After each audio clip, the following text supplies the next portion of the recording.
মানিক, আরে মানিক, কই গেলে? শুনে যাও তো। আগে কথা আমাকে ডেকেছেন? হ্যাঁ, কদিন ধরে মুখে রুচি নাই, কোনো কিছু খেতে পারছি না, কি করা যায় বলো তো? আপনি যদি অনুমতি দেন তবে এক গ্লাস শিমুলের শিকারের শরবত নিয়ে আসবো। ওটা খেলে খাবারে রুচি আসবে। এসব লাগবে না। তোমাদের এই একঘেয়ে খাবার খেয়ে খেয়ে আমার রুচি নষ্ট হয়ে গেছে। শিমুলের শরবতে তা ফিরবে না। তাহলে কি করবো চৌধুরী মশাই? একটিবার নিতাই কবিরাজের কাছে যাবেন, তার দেওয়া নিমের বড়ি খেলে যদি রুচি ফেরে। তাতেও লাভ হবে না মানিক। আমার হারানো রুচি ফিরে পাওয়ার জন্য চাই নতুন কোনো খাবার। নতুন খাবার? সেটি আবার কেমন? তা আমিও জানি না। তুমি এক কাজ করো, গ্রামে গ্রামে ঘোষণা করে দাও একটি কথা। বলো যে নতুন কোনো মুখরোচক খাবার খাইয়ে যে রায়চৌধুরীর রুচি ফেরাতে পারবে তাকে আমি আম কাঁঠালের বাগান সহ একটি বাড়ি লিখে দেব। এত বড় পুরস্কার! সেজন্য তো মানুষ হুমড়ি খেয়ে পড়বে। অখাদ্য কুখাদ্য খেয়ে আপনাকে জমের বাড়ি পাঠানোর পথটা সুগম করবে। না না, সে সুযোগ আমি দেব না। আমার এই প্রতিযোগিতায় কেবল দেশের সেরা রাঁধুনিরাই অংশগ্রহণ করতে পারবে। যারা সুস্বাদু এবং পুষ্টিকর রান্না জানে তারাই হবে এখানকার প্রতিযোগী। বেশ, তাহলে আপনার কথা মতো আমি ঘোষণা করে দিচ্ছি। তা প্রতিযোগিতাটি কোথায় হবে আর কবে সেটি অনুষ্ঠিত হবে? আগামী শ্রাবণ মাসের পয়লা শুক্রবার আমার বাগান বাড়িতে প্রতিযোগিতাটি হবে। সবাই যেন আগের দিন চলে আসে। থাকা খাওয়া নিয়ে চিন্তার কোনো কারণ নেই। আমার তহবিল থেকে সব খরচ দেওয়া হবে। ঠিক আছে চৌধুরী মশাই, আমি তবে আজই এর বন্দোবস্ত করছি, আপনি কোনো চিন্তা করবেন না। কই গো গিন্নি, আমাকে কটা ভাত দাও তো, খেয়ে আবার বের হতে হবে। সবে এলে, আবার যাবে কোথায়? একটু চন্দ্রডিঙা যাব। সেখানকার রায়চৌধুরী একটি প্রতিযোগিতার আয়োজন করেছেন শুনলাম। খাবার খাইয়ে যে তার মন জয় করতে পারবে সে পাবে একটা বিশাল বাগান এবং দোতলা বাড়ি। সে তো খুব ভালো সংবাদ গো। তুমি গেলে অবশ্যই এই প্রতিযোগিতায় জিতবে। এই 10 গাঁয়ে তোমার থেকে তো ভালো রাঁধুনি নেই। বড় বড় সব রান্নার কাজে তোমাকেই ডাকা হয়। আমি ভালো রান্না করতে পারি তা ঠিক বলেছ, কিন্তু এখানে সুবিধা করা কষ্টকর গো। রায়চৌধুরী কোনো সাধারণ খাবার পছন্দ করেন না। যে খাবার আগে কেউ কখনো খায়নি এমন খাবার রান্না করতে হবে। এমন কোনো খাবার কি আছে? সব খাবারই তো সবাই আগে খেয়ে ফেলেছে। তাই ভাবছি কিভাবে কি করা যায়। তবে আমার মন বলছে একটা না একটা উপায় পাবই। কেবল কি ভাবলেই হবে? আগে থেকে খাবারের সরঞ্জাম জোগাড় করতে হবে। সেজন্য আগে থেকেই সবকিছু ঠিক করে রাখা চাই। সে হয়ে যাবে। পথে যেতে যেতে 5 মেশালি একটা খাবারের তালিকা করে ফেলবো। সব একসাথে মিশিয়ে একটা ঘন্ট করে খাওয়ালি হয়ে যাবে। এই খাবার আগে কখনো কেউ খায়নি। দেখো, যা ভালো মনে হয়। তবে আমার মন বলছে রায়চৌধুরী এই সাধারণ খাবারে সন্তুষ্ট হবেন না। তিনি চান নতুন কিছু। সেটা পথে ভাববো। হাতে সময় বড় নেই। কালকে সকালে প্রতিযোগিতা, তাই আজকেই আমাকে রওনা দিতে হবে। তাহলে আর দেরি করো না, তুমি হাত মুখ ধুয়ে এসো। আমি খাবার দিচ্ছি। খেয়ে দিয়ে ছাতা নিয়ে বেরিয়ে পড়ো। তাই দাও, এই ফাঁকে আমি পুকুর থেকে একটা ডুব দিয়ে আসি।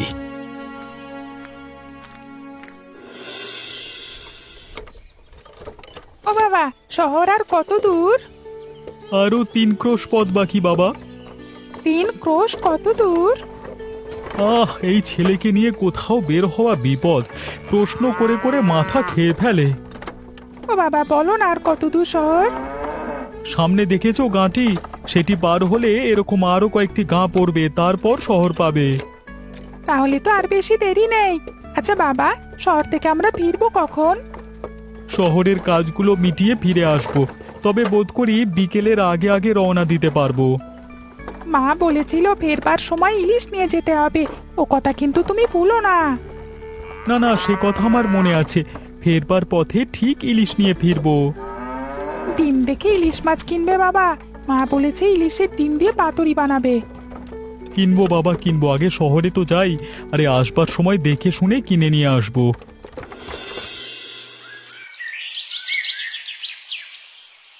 বাবা, ও বাবা, আর কত দূর তোমার গ্রাম? আমি যে আর হাঁটতে পারছি না। এই জঙ্গলের পর আমাদের গ্রাম, আর একটু ধৈর্য ধর মা, সন্ধ্যের আগে আমরা চলে যাব। কি গো, তুমি থামলে কেন? তাড়াতাড়ি পা চালাও, যেতে হবে তো। একটু জল খাওয়া যাবে কোথাও? তেষ্টায় গলা শুকিয়ে গেছে। জলের বোতল তো খালি হয়ে গেছে। দেখো তো আশেপাশে কোথাও জল পাওয়া যায় কিনা, পোকারও খুব জল তেষ্টা পেয়েছে। তোমরা এখানে বসো, আমি দেখি আশেপাশে কোনো সুপেয় জলের ব্যবস্থা আছে কিনা। ও বাবা, আমাদের একা রেখে চলে যাবে? যদি বাঘ চলে আসে? বাঘ আসবে না মা, এই জঙ্গলে বাঘ নেই, তাছাড়া দিনের বেলায় ওটা বের হবে না। বাঘ আছে? হ্যাঁ, একটা দুটো নয়, এই জঙ্গলে অনেক বাঘ আছে। আমি বেশ কয়েকবার ওদের আওয়াজ পেয়েছি। আমায় তখন দেখাওনি কেন মা? তুই ভয় পাবি বলে কিছু বলিনি, তাছাড়া ওরা অনেক দূরে ছিল তখন। এখন কি করি বলো তো? না পারছি তোমাদের রেখে যেতে, না পারছি জল না খেয়ে পথ চলতে। এক কাজ করো বাবা, আমরা সবাই একসাথে জলের খোঁজে যাই, তাহলে কোনো বিপদ আসবে না। তাই চল মা, তাহলে হাত মুখ ধুয়ে একটু বিশ্রামও নেওয়া যাবে।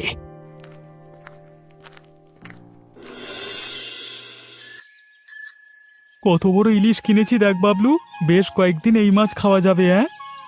হ্যাঁ গো বাবা, অনেক বড় মাছ, এর মুড়োটা আমি খাবো। ঠিক আছে, খাবিক্ষণ, আগে তো বাড়ি যাই, তারপর রান্না বান্না করলে খাওয়া যাবে। কিন্তু গাড়ি ঘোড়াই পাচ্ছি না, যাবো কিসে? এই তো বাবা, একটা গরুর গাড়ি আসছে, ওটা দাঁড় করাও। এই ভাই দাঁড়াও তো, এই এই এই দাঁড়াও, দেখো দেখি গাড়িটা চলেই গেল। ওটা মনে হয় ওইদিকে যাবে না। এখন কি করি বলতো, কোনো গাড়ি তো থামছে না। চলো বাবা, হেঁটেই রওনা দি, এখনো বেলা আছে, তাড়াতাড়ি হাঁটলে যেতে পারবো। সে তো অনেক দূরের পথ রে, তুই হেঁটে যেতে পারবি? পারবো বাবা, বাড়ি গিয়ে ইলিশ ভাজা খাবো, আর এই কষ্টটা করতে পারবো না। তবে চল, পলাশপুর জঙ্গলের মধ্য দিয়ে যাই, এই পথ দিয়ে গেলে তাড়াতাড়ি যাওয়া যাবে। তাই চলো বাবা।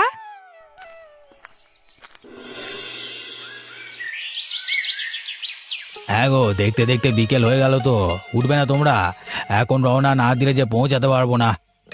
একটু জল খাওয়ার পর শরীরটা বড্ড ভারী হয়ে গেছে, একটু যে দাঁড়াবো সে শক্তিটুকুও পাচ্ছি না। দেখো দেখি, তোমাদের নিয়ে যে মহা মুশকিলে পড়লাম। আরে এখন না দাঁড়াতে পারলে হাঁটবে কি করে, আর না হাঁটতে পারলে তো গায়ে পৌঁছাবো কি করে? এই শেষ বিকেলে রওনা দিয়ে গায়ে পৌঁছাতে পারবে? তাছাড়া সেখানে তোমার ভাইয়ের ঘর খুঁজে পাওয়াও সহজ হবে না। এতদিন পর তিনি তোমায় চিনতে পারবেন? এখন কি করবে বলো তো? ও বাবা, এই কুঁড়ে ঘরটায় আজ আমরা থেকে যাই, কাল সকাল হলে আবার পথ চলতে শুরু করব। ননিবালা কথাটা মন্দ বলেনি, এখানে থাকলে আমরা নিরাপদে থাকব। তাছাড়া সকালে রওনা দিলে তোমার ভাইয়ের বাড়ি খুঁজে পাওয়া সহজ হবে। ঠিক আছে, তোমরা যখন বলছো আজকে এখানেই থাকবো। চল তো ননি, দরজা খুলে ঘরের ভেতরে প্রবেশ করি। দেখে তো মনে হচ্ছে বহু বছর এখানে কেউ থাকে না। চলো বাবা, এখানে থাকলে আর বাঘের ভয় থাকবে না।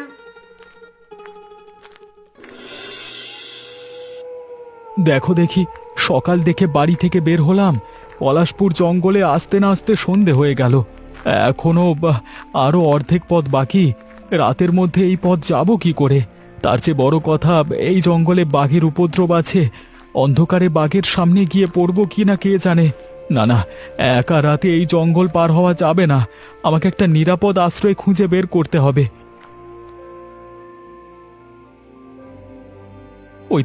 ওই তো পুকুর পাড়ে একটা কুঁড়ে ঘর দেখা যাচ্ছে, যাই তো, গিয়ে দেখি ওখানে আশ্রয় মেলে কিনা। কি গো, ঘরের ভিতরে কোনো জায়গা পেলে? আজ রাতটা কি ওখানে কাটানো যাবে? হ্যাঁ গিন্নি, ভেতরে থাকবার সুব্যবস্থা আছে। মানে পাটি পেতে মাটিতে থাকা যাবে, কিন্তু খাওয়ার তো কোনো উপায় খুঁজে পাচ্ছি না। হাঁড়ি পাতিল থাকলে দুটো চাল ফুটিয়ে খাওয়া যেত। চাল তো সাথে আছে, ডালও আছে, তাহলে আর ভাবনা কিসের? হাঁড়ি পাতিল ছাড়াই ডাল ভাত রান্না করা যাবে। হাঁড়ি পাতিল ছাড়া রান্না করবে, কিন্তু কিভাবে? আমি পাহাড়ি মেয়ে, হাঁড়ি পাতিল ছাড়া রান্না করার অভ্যাস আমার আছে। মায়ের কাছে শুনেছিলাম ঠাকুমারা নাকি বাঁশের মধ্যে রান্না করত, আমরাও সেভাবে রান্না করতে পারি। বাঁশের মধ্যে রান্না? সে আবার কিভাবে? সেটা সময় হলেই দেখতে পারবি। এখন যা, খোকাকে নিয়ে শুইয়ে দে, আমি হাত মুখ ধুয়ে রান্না চড়াবো। তাহলে আমি যা যা লাগে সব নিয়ে আসি, মানে কাঠ আর বাঁশলি হবে। পরিপক্ক দেখে বাঁশ আনবে, যাতে সহজে না পড়ে। ঠিক আছে, যাচ্ছি তবে। বাড়িতে কেউ আছেন? কেউ কি আছেন বাড়িতে? কাকে যাই? আমি এক পথিক, দূর গাঁয়ে এক প্রতিযোগিতায় অংশগ্রহণ করতে যাচ্ছি। আপনার কুটিরে আজকে রাতের জন্য আশ্রয় পাওয়া যাবে? আমরাও আপনার মতোই প্রতীক, এই ঘরটি খালি পেয়ে আজকে আশ্রয় নিয়েছি। আপনি চাইলে আমাদের সাথে থাকতে পারেন। তাহলে খুব উপকার হবে আমার। তা আপনারা কি খাবারের আয়োজন করেছেন? তেমন কিছু নয়, এই বাঁশের কুড়োলে ভাত রান্না করব। বাঁশের ভেতর ভাত রান্না? এরকম রান্না তো কখনো শুনিনি। কিছুক্ষণ অপেক্ষা করুন, তাহলে নিজের চোখে দেখতে পারবেন। বেশ বেশ, তাহলে তো ভালোই। আমি নিজেও একজন রাঁধুনি, আপনার কাছ থেকে আরেক প্রকার রান্না শিখে নিজের ঝুড়ি ভারী করব। আপনি তাহলে বসুন, আমি সরঞ্জাম নিয়ে আসছি।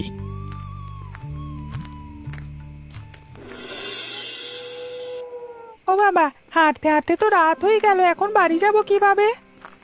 তাই তো রে খোকা, সবে জঙ্গলের মাঝখানে পৌঁছালাম। জঙ্গল পার হতে হতে মাঝরাত হয়ে যাবে। এত রাতে জঙ্গলের পথে যাওয়া নিরাপদ নয়, মাছের গন্ধে শুকিয়ে ভূত প্রেত পথ আটকাতে পারে। ভূত প্রেতের কথা ভাবছি না, কিন্তু বাঘের হাত থেকে নিস্তার পাওয়া যাবে না। ইলিশের কড়া ঘ্রাণে যে কোনো সময় হামলে পড়তে পারে। এখন উপায়? উপায় একটাই, আজকে রাতটা কোথাও আশ্রয় নিতে হবে। ও বাবা, দেখো দেখো, সামনে একটা ঘর দেখা যাচ্ছে, চলো সেখানে যাই। না না বাঁচাও, ঘরে যাওয়া যাবে না। যাওয়া যাবে না কেন বাবা? ওই ঘরগুলো কলেরা আক্রান্ত গাঁ। কয়েক বছর আগে এই জঙ্গলে বেশ কয়েকটি গ্রাম ছিল, কিন্তু দুদিনের অসুখে গাঁয়ের সব মানুষ মারা যায়। লোকে বলে ওই গ্রামে কেউ গেলে আর ফিরে আসে না। আগে বাবু, লোকে মিথ্যে কথা বলে, সেরকম কিছু এ গায়ে নেই।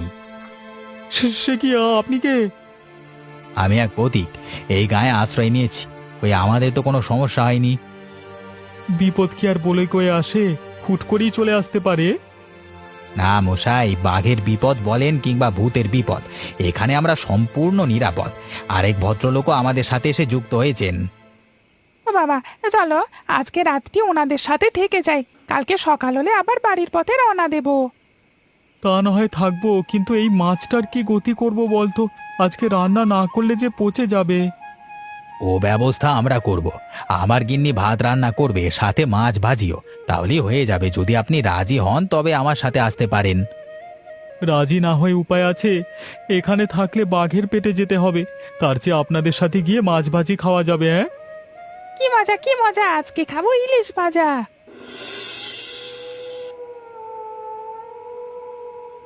আপনি রাঁধুনি প্রতিযোগিতায় যাচ্ছেন? হ্যাঁ মা, চন্দ্রডিঙা রায়চৌধুরী সেই প্রতিযোগিতার আয়োজন করেছে। জিততে পারলে 1000 টাকার সম্পত্তি দেবে। তা ননি, গল্পই করবি নাকি আমার কাজে সাহায্য করবি? শুনেছো মা, উনি নাকি রাঁধুনি প্রতিযোগিতায় যাচ্ছেন। তুমিও যাও না মা ওনার সাথে, দেখিয়ে আসো তোমার রান্নার গুণ। সেখানে কেবল নামকরা রাঁধুনিরাই যেতে পারবে, তাছাড়া তোমরা বিদেশি, ওখানে সুযোগ পাবে না। এমন সুযোগ আমাদের ভাগ্যে আছে মশাই? ভাগ্য আমাদের সব কিছু কেড়ে নিয়েছে। গিন্নি, আরে ও গিন্নি, দেখো কাকে নিয়ে এসেছি। সে কি, ওনাকে কোথা থেকে নিয়ে এলে? উনিও আমাদের মতো পথিক, আশ্রয়ের খোঁজে জঙ্গলে ঘুরছিল, তাই ধরে নিয়ে এলাম। নিয়ে এসে ভালোই করেছেন, বেশি মানুষ থাকলে সাহস পাওয়া যাবে। আপনারা দেখছি রান্নার আয়োজন করছেন, যাক ভালোই হলো। আমার ইলিশ মাছটা একটু ভাজি করে দিন তো। এই ছেলেটা ইলিশ ভাজা খাওয়ার জন্য পাগল হয়ে গেছে। ইলিশ ভাজা করব কিসে? আমাদের সাথে তো কোনো কড়াই নেই। কড়াই নাই তো কি হয়েছে, বাঁশ তো আছে, ওর মধ্যেই রেখে ভাজি করবে। বাঁশের মধ্যে ইলিশ ভাজা হবে না, বাঁশ দিয়ে ইলিশ ভাপা তৈরি করা যাবে। ইলিশ ভাপা? ওটা আবার কি জিনিস? এমন খাবারের তো নাম শুনিনি। খুব মজাদার খাবার। ভাপে ইলিশ সেদ্ধ করা হয়, পাত্র না থাকায় মা আজ ওটা বাঁশের মধ্যে তৈরি করবে। বাঁশ দিয়ে ইলিশ ভাপা তৈরি করা যায় কিনা জানি না, তবে আমি চেষ্টা করে দেখতে পারি। তাই দেখুন, চেষ্টা করতে দোষ কিসে? হ্যাঁ হ্যাঁ, আপনি ইলিশ ভাপাই তৈরি করুন, তাহলে আমিও একটি নতুন রান্না শিখতে পারবো। বেশ, তবে আপনারা বসুন, আমি ইলিশ ভাপা তৈরি করছি। অননি, মাছটা কেটে নিয়ে আয় তো। আমি এদিকে ভাতটা বসিয়ে দেই। আর তুমিও যাও কুমড়ো পাতার সন্ধানে। কুমড়ো পাতা না হলে ইলিশ ভাপার স্বাদ হবে না। ইলিশ মাছ ভরা শেষ। এখন একটার মাথা কলা পাতা মুড়িয়ে আগুনের মধ্যে দিয়ে দিতে হবে। এই নাও মা কলা পাতা। দে মা, আর তুই আগুনটা একটু কমিয়ে দে। বেশি আগুন হলে মাছগুলো পুড়ে যাবে। রান্নার আয়োজন দেখেই জিভে জল চলে এসেছে, খেতে নিশ্চয়ই অনেক মজাদার হবে। হ্যাঁ কাকু, মায়ের হাতের ইলিশ ভাপার স্বাদ অনেক। যে একবার খায় সে আর ভুলতে পারে না। ও বাবা, কখন খাবো ইলিশ ভাপা? আমার যা তর্স হয়েছে না। খাবে বাবা খাবে, আর একটু ধৈর্য ধরো, বেশিক্ষণ লাগবে না মাছ সেদ্ধ হতে। এই তো হয়ে এলো বলে। অননি, কটা কলা পাতা কেটে আনতো মা। আর তুমিও যাও, জল নিয়ে এসো। আমি সবাইকে খাবার পরিবেশন করছি। আপনারা বসে পড়ুন সবাই। যাই, আমরাও হাত মুখ ধুয়ে বসে পড়ি তবে।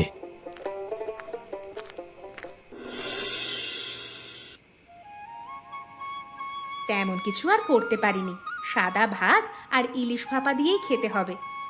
এটাই বা পাই কোথায়? এই জঙ্গলের গায়ে এটাই আমাদের কাছে অমৃত। আশা করি খাবারটা খেতেও অমৃতের মতো লাগবে। এখন কথা না বাড়িয়ে সবাই খাওয়া শুরু করি। হ্যাঁ হ্যাঁ, আপনারা খেতে শুরু করেন। কি হলো রাধুনি কাকু, খাবার বুঝি ভালো হয়নি? মনে হয় কাঁটা লেগেছে। মা বলে ইলিশ মাছের 30 কাঁটা। না রে বাছা, ও কিছু নয়, আসলে খাবারটা খুব ভালো হয়েছে তো সেজন্য স্বাদ নিচ্ছি। যাক, তাহলে গিন্নির বানানো ইলিশ ভাপা রাঁধুনির মনোপ্রুত হয়েছে। শুধুই মনোপ্রুত হয়নি, আমার খাওয়া সেরা খাবারের একটি হলো ইলিশ ভাপা, আর আপনি আমার থেকেও সেরা রাঁধুনি। এ কথা বলে আমায় আর লজ্জা দিবেন না। আমি গৃহিণী মানুষ, তেমন কিছু রাঁধতে জানি না। উনি সত্যি বলেছে বৌদি, এ খাবারের জুড়ি মেলা ভার, খেয়ে আমারও খুব ভালো লাগছে। ইস, মা যদি কাকুর মতো রাঁধুনি হতো তাহলে নিশ্চয়ই রায়চৌধুরীর প্রতিযোগিতায় অংশগ্রহণ করতে পারত। আর খাবার খাইয়ে রায়চৌধুরীর মন জয় করতে পারলে আমাদের সব দুঃখ দূর হয়ে যেত। তুই চিন্তা করিস না মা, আমি কালকের প্রতিযোগিতায় এই খাবার রান্না করব। আশা করি রায়চৌধুরী তা পছন্দ করবেন। সত্যি বলছেন দাদা? আপনি এই খাবার কাল রান্না করবেন? হ্যাঁ বোন, আর কথা দিচ্ছি, রায়চৌধুরী যদি কোনো উপহার দেয় তবে তা তোমাদের কাছে পৌঁছে দেব।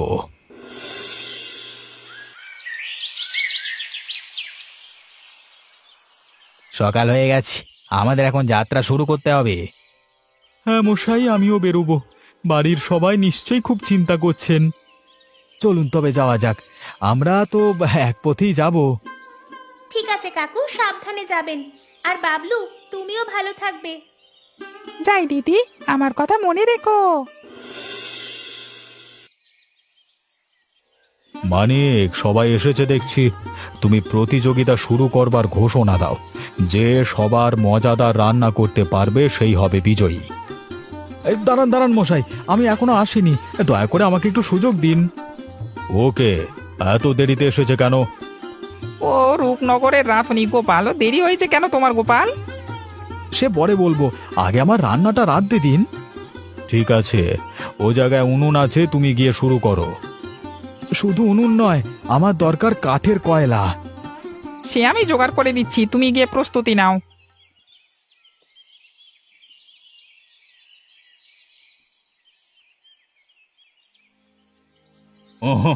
কোনো খাবারই আমার মন জয় করতে পারলো না।